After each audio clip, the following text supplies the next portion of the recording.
Hello friends, നമ്മൾ ചെയ്യാൻ വന്നത് ഏത്തപ്പഴം റവയും വെച്ചിട്ടുള്ള സ്നാക്സാണ്.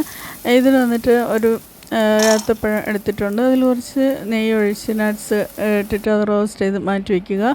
ആ പാനിൽ തന്നെ കുറച്ചും കൂടെ നെയ്യ് ഒഴിച്ചിട്ട് കുറച്ച് റവ ആവശ്യത്തിനുള്ള ഇട്ട് അത് കുറച്ച് റോസ്റ്റായി വരുമ്പോൾ അതിൻ്റെ കൂടെ പാലൊഴിക്കുക. പാലൊഴിക്കുന്നത് ഇത് ഉരുട്ടി ബൗളാക്കി വയ്ക്കാൻ വേണ്ടിയാണ്. ഉരുണ്ട ആക്കി അത് മാറ്റി വയ്ക്കുക. എന്നിട്ട് ആ പാനിൽ തന്നെ കുറച്ചും കൂടെ നെയ്യ് ഒഴിച്ചിട്ട് ഒരു സ്പൂണ് മൈദ ഇട്ട് അത് നന്നായിട്ട് പച്ചമണം മാറുമ്പോൾ അതിൻ്റെ കൂടെ ആവശ്യത്തിനുള്ള പാലൊഴിച്ച് കൊടുക്കുക.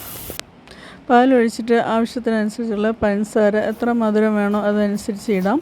ഇതിപ്പോൾ തേങ്ങാപ്പാലായാലും ഒഴിക്കാം, ടേസ്റ്റാണ്. എന്നിട്ട് കുറച്ച് ഏലക്കയും കൂടെ ഇട്ട് കൊടുത്തിട്ട് ഈ റവ ഉരുണ്ടയും പഴവും കൂടെ അതിൻ്റെ കൂടെ മിക്സ് ചെയ്തിട്ട് കുറച്ച് സമയം സ്ലോ ഫ്ലെയിമിൽ വയ്ക്കുക. ടേസ്റ്റുമാണ്, ഈസിയാണ്. ഇഷ്ടപ്പെടുകയാണെങ്കിൽ സബ്സ്ക്രൈബ് ചെയ്യുക.